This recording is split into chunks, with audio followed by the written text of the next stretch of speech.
ফিরে এলাম বিরতির পর। কুমারটুলির অলিতে গলিতে দেবীর আগমনী সুর। দুর্গোৎসবের আগে কুমারটুলিতে যেন প্রাণের ঢেউ উঠেছে। মাটির গন্ধ, রঙের ছটা আর হাতুড়ের টুংটাং শব্দে গম গম করছে অলিগলি। ভোর থেকে রাত কারিগরিদের চোখে আর ঘুম নেই। হাতে শুধু প্রতিমা গড়ার ব্যস্ততা। সময় কম, কাজ অনেক বেশি। শেষ মুহূর্তে অর্ডারের চাপে কারো কপালে ঘাম, কারো চোখে ক্লান্তি, কিন্তু তার মাঝেই লুকিয়ে আছে আনন্দের ঝলক। যতই দাম বাড়ুক, মাটি, খড়, বাঁশ কিংবা রঙের, শিল্পীরা হার মানেনি। তাঁরা জানেন প্রতিটি প্রতিমার ভাঁজে, প্রতিটি তুলির টানে শহরের মানুষের উৎসবের স্বপ্ন লুকিয়ে আছে। এক প্রবীণ শিল্পীর কথায়, পেটের টান আছে ঠিকই, কিন্তু যখন মা দুর্গাকে চোখে প্রাণ দিই, তখন মনে হয় এই আনন্দের সঙ্গে কোনো কষ্টের তুলনা চলে না। অলিগলির ভেতর এখন একেবারে উৎসবের রং। কোথাও দেবীর শাড়ি গায়ে জড়ানো হচ্ছে, আবার কোথাও মহিষাসুরের মুখে রঙের প্রলেপ দেওয়া হচ্ছে। মণ্ডপ কমিটির লোকজন আসছে তাড়া দিতে। এই সপ্তাহেই মূর্তি চাই।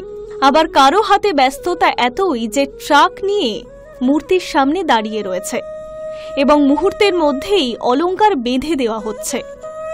রং শুকোতে না শুকোতেই আবার নতুন তুলির টান পড়ছে। কেউ কেউ বলছেন শেষ মুহূর্তে দৌড়ঝাঁপ থাকলেও এই 2 সপ্তাহ আসল সময়। এখনই মূর্তিকে জীবন্ত করে তোলার সুযোগ। শিল্পীরা জানেন হাতে থাকা এই 2 সপ্তাহের প্রতিটি দিন, প্রতিটি রাত যেন সোনার মতো দামি। একজন তরুণ শিল্পীর কথায়, চাপ তো আছেই, কিন্তু এবার অন্তত সময় রয়েছে। তাই একটু স্বস্তি নিয়েই নিখুঁত কাজ করার চেষ্টা করছি। কুমোরটুলি শুধু ব্যবসার জায়গা নয়, এ তো শহরের হৃদস্পন্দন। কারণ এখান থেকেই ছড়িয়ে পড়ে দুর্গোৎসবের উল্লাস। তাই শিল্পীরা জানেন রাত জেগে চোখ লাল হলেও, শরীর ভেঙে গেলেও, প্রতিমা যখন ট্রাকে ওঠে আর বাজনার তালে মণ্ডপের দিকে রওনা হয়, তখনই তো জীবনের সবচেয়ে বড় আনন্দ। High news network. 19 বছর বয়সে খুনের দায়ে যাবজ্জীবন সাজা। দক্ষিণ কলকাতার বাসিন্দা সুব্রত সরকার দীর্ঘ 33 বছর কাটিয়েছে অন্ধকারে। তবে সংশোধনাগারে তার ভালো ব্যবহার মুক্তির সুযোগ করে দিয়েছে। ফিরে পেয়েছে সামাজিক জীবন। কিন্তু জীবনের প্রায় অর্ধেক সময় জেলে কাটানোর পর কি করে স্বাভাবিক জীবনে ফিরবেন তা নিয়ে দুশ্চিন্তা ছিল। এবার তার পাশে দাঁড়ালো প্রশাসন।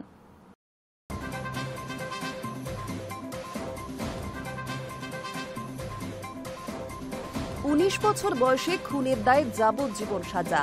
দক্ষিণ কলকাতার বাসিন্দা সুব্রত সরকার দীর্ঘ 33 বছর কাটিয়েছে অন্ধকারে। তবে সংশোধনাগারে তার ভালো ব্যবহার মুক্তির সুযোগ করে দিয়েছে। ফিরে পেয়েছে সামাজিক জীবন। কিন্তু জীবনের প্রায় অর্ধেক সময় জেলে কাটানোর পর কি করে স্বাভাবিক জীবনে ফিরবেন তা নিয়ে দুশ্চিন্তা ছিলই। এবার তার পাশে দাঁড়ালো প্রশাসন।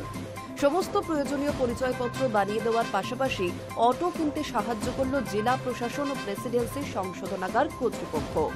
শুক্রবার তার হাতে তুলে দেওয়া হলো অটো। এখন থেকে রাসবিহারী থেকে বেহালা রুটে রোজ অটো চালাবে সে। সেদিনের তরুণ আজ 52 বছরের প্রৌঢ়।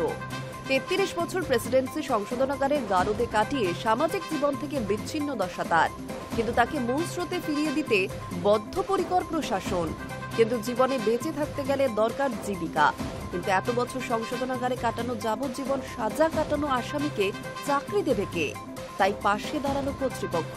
একটি রাষ্ট্রায়ত্ত ব্যাংক থেকে লোন নিয়ে তাকে অটো কিনতে সাহায্য করল প্রশাসন।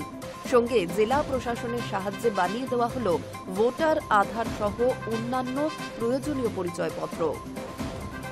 দক্ষিণ 24 পরগনা জেলার সংশোধনাগার প্রশাসন বিভাগের মনোজ কুমার রায় বলেন, সুব্রতকে যাবজ্জীবন কারাদণ্ড দেওয়া হয়েছিল।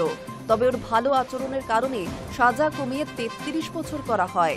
আমরা অনুমান করেছিলাম মুক্তির পরে সুব্রত বাধার সম্মুখীন হতে পারে। তাই সরকারি সহায়তায় আমরা ওর আধার কার্ড, ভোটার কার্ড এবং ড্রাইভিং লাইসেন্সের ব্যবস্থা করেছি। ও আগে আমাদের বলেছিল গাড়ি চালাতে পারে, তাই অটো চেয়েছিল। আমরা অটো কিনতে ওকে সাহায্য করেছি। ওর ভবিষ্যতের জন্য শুভকামনা রইল। একসময় বন্দি জীবন কাটানো, এখন খোলা বাতাসে শ্বাস নেওয়া সুব্রত সরকার বলছেন, আমি সবসময় বিশ্বাস করতাম একদিন সমাজে ফিরে আসব। এই নতুন জীবন দেওয়ার জন্য আমি জেল কর্তৃপক্ষ ঈশ্বরের প্রতি কৃতজ্ঞ। আজকের দিন আমাকে নতুন জীবন দিয়েছে। সংশোধনাগার থেকে যারা ফিরে এসেছে বা আসবে তাদের কাছে আমার অনুরোধ, তারা যেন কোনো অপরাধের সঙ্গে জড়িয়ে না পড়ে। Hi news network.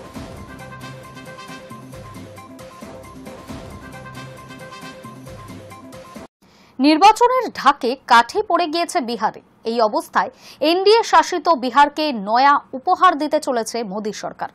দেশের প্রথম স্লিপার যুক্ত বন্দে ভারত চালু হতে চলেছে পাটনা থেকে। জানা যাচ্ছে চলতি মাসের শেষের দিকেই পাটনা থেকে দিল্লি ছুটবে স্লিপার যুক্ত বন্দে ভারত। নির্বাচনের ঢাকে কাঠি পড়ে গিয়েছে বিহারে। এই অবস্থায় এনডিএ শাসিত বিহারকে নয়া উপহার দিতে চলেছে মোদী সরকার। দেশের প্রথম স্লিপার যুক্ত বন্দে ভারত চালু হতে চলেছে পাটনা থেকে। জানা যাচ্ছে চলতি মাসের শেষের দিকেই পাটনা থেকে দিল্লি ছুটবে স্লিপার যুক্ত বন্দে ভারত, অর্থাৎ বিহারে বিধানসভা নির্বাচন ঘোষণার কয়েক সপ্তাহ আগেই। ভারতে প্রথম অত্যাধুনিক প্রযুক্তি সম্পন্ন semi high speed train Vande Bharat নিয়ে উৎসাহ কম নেই দেশবাসীর। যদিও এই ট্রেনে এতদিন কোনো স্লিপার কোচ ছিল না, ফলে দূরপাল্লার যাত্রায় সমস্যা হতো যাত্রীদের। এই অবস্থায় শোনা যাচ্ছিল শীঘ্রই আসতে চলেছে স্লিপার ক্লাসে সাজানো বন্দে ভারত। রেলের তরফে অবশ্য আনুষ্ঠানিকভাবে এই বিষয়ে কোনো মন্তব্য করা না হলেও সূত্রের খবর, পাটনা থেকে দিল্লি পর্যন্ত যাত্রা করবে স্লিপার কোচের বন্দে ভারত। এই যাত্রায় ট্রেনটি থামবে দ্বারভাঙ্গা এবং সীতামারি স্টেশনে।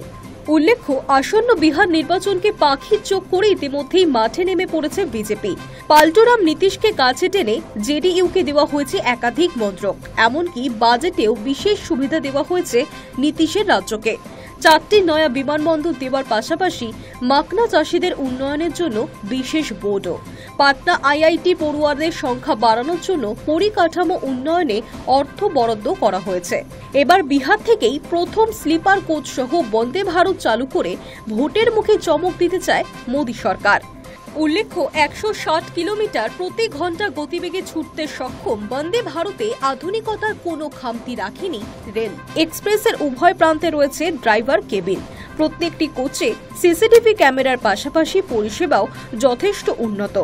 যাত্রী নিরাপত্তাতেও রয়েছে বিশেষ ব্যবস্থা। যাত্রী স্বচ্ছন্দকে মাথায় রেখেই বসার আসনগুলিও বিশেষভাবে তৈরি। এবার লম্বা সফরে রাতের ভ্রমণের জন্য বন্দে ভারতে যুক্ত হচ্ছে sleeper class. Hi news network. শনি রবিবারের পুজোর শপিং এর প্ল্যান কি? আকাশের অবস্থা কেমন থাকবে জেনে নিন আবহাওয়ার আপডেট। দক্ষিণবঙ্গে আপাতত ভারী বৃষ্টির সম্ভাবনা নেই। দুর্গাপুজোর আর মেরিকেটে 20 দিন বাকি। এখন থেকেই আকাশে উৎসবের আমেজ। আর পুজো মানেই তো চুটিয়ে শপিং। যাদের কেনাকাটা করার পরিকল্পনা, তাদের জন্য উইকেন্ডে রয়েছে সুখবর। শনি ও রবিবার শান্তিতে শপিং করতে পারবেন, কারণ আপাতত দক্ষিণবঙ্গে ভারী বৃষ্টির সম্ভাবনা নেই, এমনটাই পূর্বাভাস আলিপুর আবহাওয়া দপ্তরের। তবে উত্তরবঙ্গের আকাশ থেকে বৃষ্টির ভ্রুকুটি এখনই দূর হচ্ছে না। সেখানে এখনো বিক্ষিপ্তভাবে ভারী বৃষ্টির সম্ভাবনা রয়েছে। বাংলার উপর থেকে নিম্নচাপের ফাড়া আপাতত কেটেছে। নিম্নচাপটি ধীরে ধীরে ছত্তিশগড় হয়ে মধ্যপ্রদেশে চলে যাচ্ছে। আর এই রাজ্যগুলিতে ভারী বৃষ্টি হতে পারে, এমনটাই বলছে মৌসুম ভবন। আলিপুর আবহাওয়া অফিসের পূর্বাভাস অনুযায়ী আগামী 4 দিন দক্ষিণবঙ্গে ভারী বৃষ্টির সম্ভাবনা নেই, তবে বিক্ষিপ্তভাবে হালকা থেকে মাঝারি বৃষ্টির সম্ভাবনা রয়েছে। বিক্ষিপ্তভাবে বজ্রবিদ্যুৎ সহ বৃষ্টি হতে পারে হাওড়া, দক্ষিণ 24 পরগনা, পূর্ব ও পশ্চিম মেদিনীপুর, বীরভূম এবং মুর্শিদাবাদে। মৌসুমী অক্ষরেখা দক্ষিণবঙ্গের উপকূল এলাকা হয়ে পূর্ব বঙ্গোপসাগর পর্যন্ত বিস্তৃত রয়েছে। এর জেরে জলীয় বাষ্প ঢুকছে, বাড়ছে তাপমাত্রাও। বৃষ্টি না হলে বাতাসে আর্দ্রতা বেশি থাকবে, যার ফলে গরম অস্বস্তি থাকবে দিনভর। তবে আগামী সোমবার ও মঙ্গলবার বজ্রবিদ্যুৎ সহ বৃষ্টির সম্ভাবনা রয়েছে দক্ষিণবঙ্গের জেলাগুলিতে। অন্যদিকে উত্তরবঙ্গের 5 জেলায় ভারী বৃষ্টি হতে পারে। ভারী বৃষ্টির সম্ভাবনা সবথেকে বেশি থাকবে আলিপুরদুয়ার এবং জলপাইগুড়ি জেলায়। এছাড়াও দার্জিলিং, কালিম্পং এবং কোচবিহারেও ভারী বৃষ্টি হতে পারে। জারি রয়েছে হলুদ সতর্কতা। শনিবার কলকাতার সর্বোচ্চ তাপমাত্রা 34 ডিগ্রি সেলসিয়াস, যা গতকালের থেকে 1 ডিগ্রি বেশি। সর্বনিম্ন তাপমাত্রা শুক্রবার ছিল 27 ডিগ্রি। স্বাভাবিকের থেকে 1 ডিগ্রি বেশি তাপমাত্রা। আগামী কয়েকদিন তাপমাত্রা এমনই থাকবে বলে জানালো আলিপুর আবহাওয়া দপ্তর। তবে পুজো যত এগিয়ে আসবে ততই বৃষ্টির পরিমাণ বাড়বে। মহালয়া থেকে বৃষ্টির দাপটও বাড়বে। দুর্গাপুজোর সময়ও হতে পারে বৃষ্টি। Hi news network. News today এখনকার মতো এই পর্যন্তই। নজর রাখুন হাই নিউজে, নির্ভীক নিরপেক্ষ।